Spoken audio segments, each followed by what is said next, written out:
Well, welcome to Cabo. Here we come.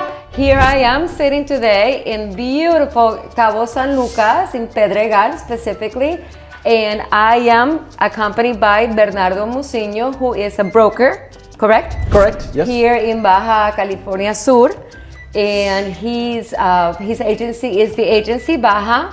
So Bernardo, thank you so much for your time. I really appreciate it.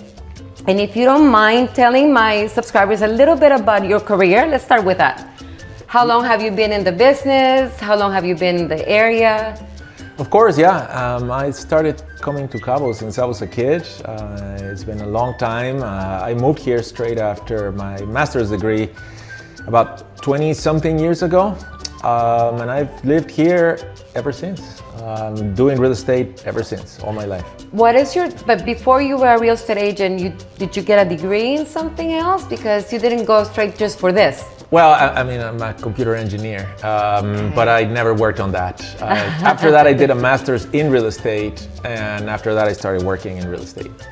Well, that's excellent. Now, I see your English is very well. Is that typical here in Cabo? Do a lot of people speak English? Or I have some subscribers who were telling me, well, I have to learn to speak Spanish. And I said, obviously I speak Spanish, so I don't have that experience. But I thought, I don't think you have to. Is that a fact? It is a fact. You absolutely do not have to speak Spanish to live here. Cabo is the #1 expat community in the country of Mexico. It is full of Americans, Canadians, and pretty much everybody speaks English here. Waiters, staff at every single level, everywhere you go, taxi drivers. Doesn't matter what you're doing, you really don't have to speak anything other than English. If you learn Spanish, of course, things are going to flow a little bit better, but it's really not a requirement. I figured that. Thank you for clarifying that for everyone, so it's not just me saying this. So it's been proven now. Absolutely. So speaking of which, tell me a little bit in your experience, what are the demographics in the area? What I mean is, what percentage of the population are foreigners? What percentage do you think are locals? What percentage do you think are Mexicans but are not necessarily from the area? Do you know? I mean, if you look at population numbers, strictly demographic, you're going to find that it's a majority Mexican town, but that is because of the service industry. There's thousands and thousands of workers in hotels and golf courses, and so when you look at very top bird's eye view, then it is a Mexican town, right? But if you go above the service level and you actually start looking at who are the patrons of the restaurants, who are the people attending bars, who are the people playing golf, who are the people buying real estate, then that table flips. And you actually find out that it is primarily an American and Canadian community, with not more than 20% Mexican representation, which has grown significantly after COVID with all the changes we've seen. Just like the United States discovered Mexico City, Mexico City discovered Cabo.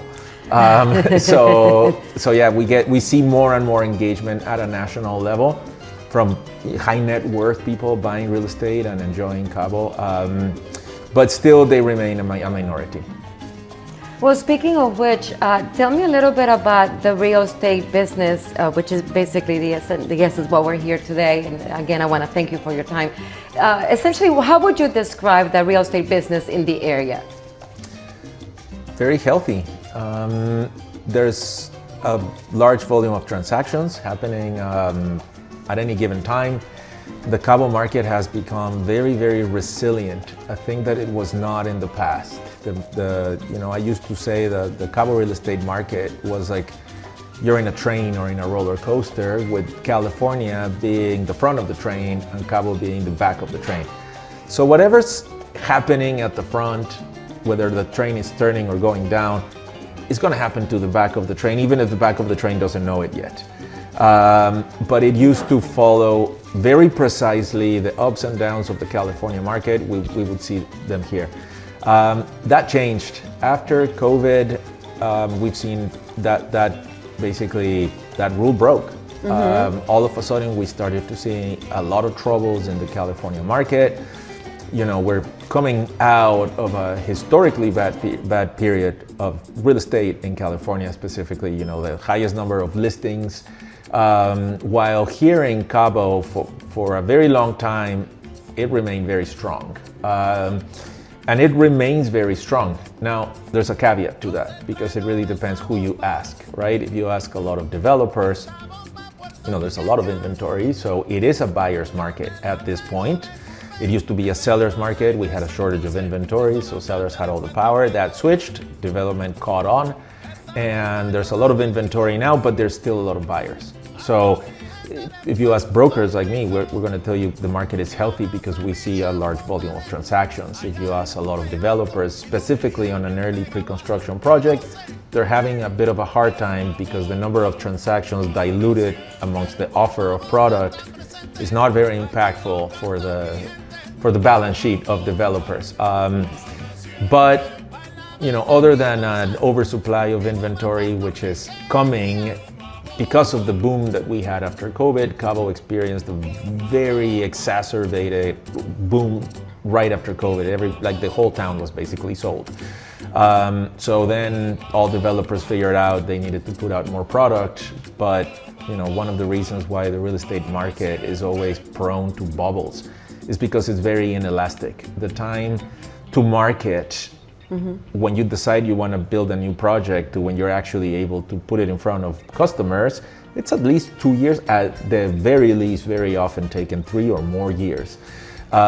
So it very often happens that developers detect a good opportunity, they try to fill that void, and by the time they do it, that void is gone.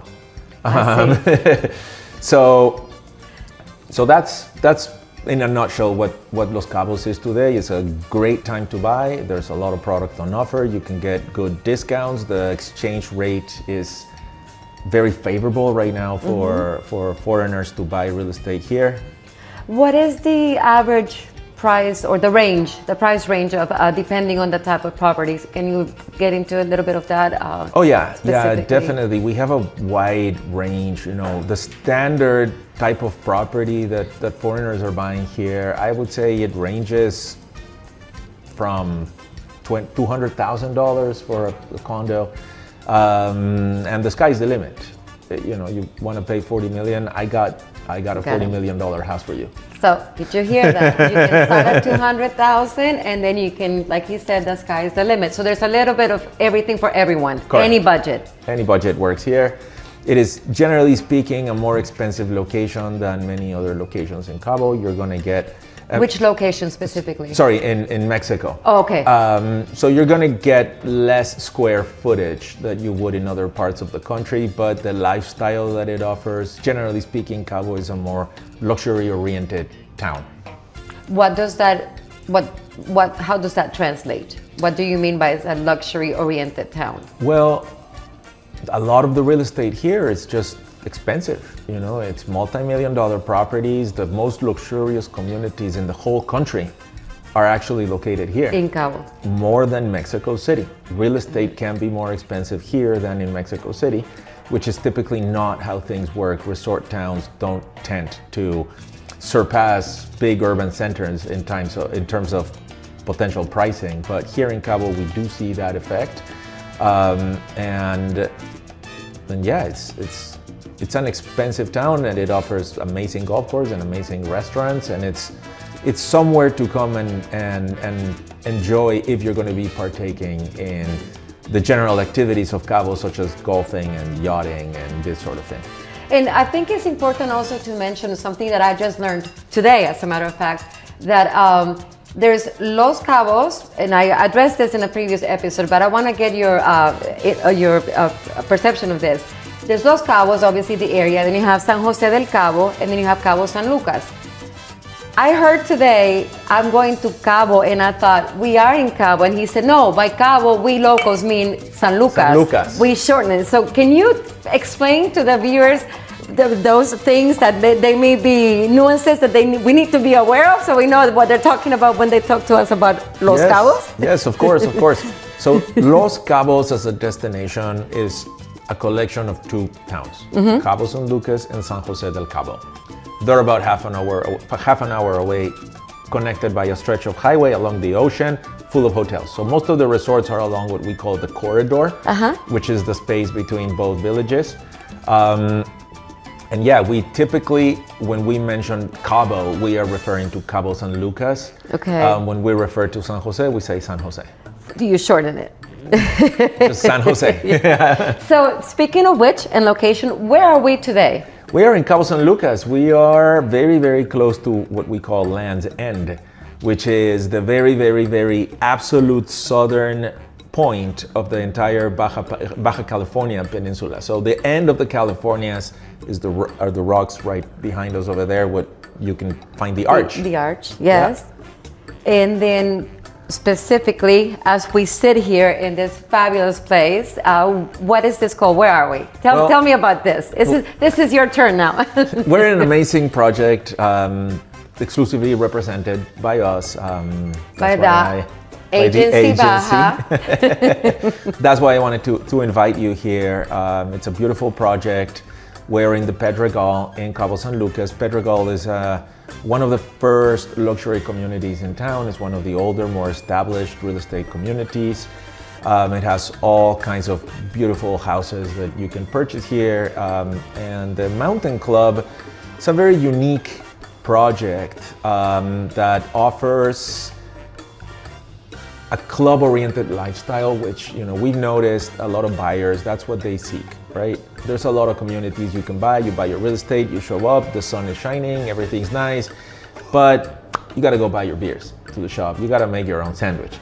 And it's harder to create a community when you don't have a community center.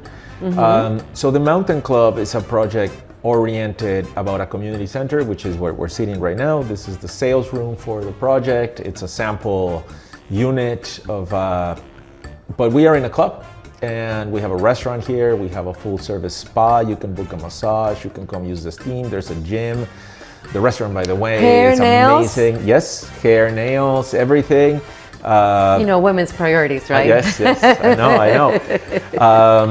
The restaurant is, it's absolutely delicious. It's chef driven. It's one of the most locally celebrated chefs, Cesar Pita. He's the owner of the restaurant and the curator, so it's amazing. I highly recommend anybody watching, you should try the restaurant here. You should book a massage. It's amazing. Can people book and use the amenities even though they don't live at the Mountain Club? Nope. Is that an option? No. So how, if you want to invite someone, how would they come? Can they use the restaurant? You can come to the restaurant, okay, for sure. And to use the rest of the amenities of the club, you have to be a member. You can buy a member if you live anywhere in the Pedregal.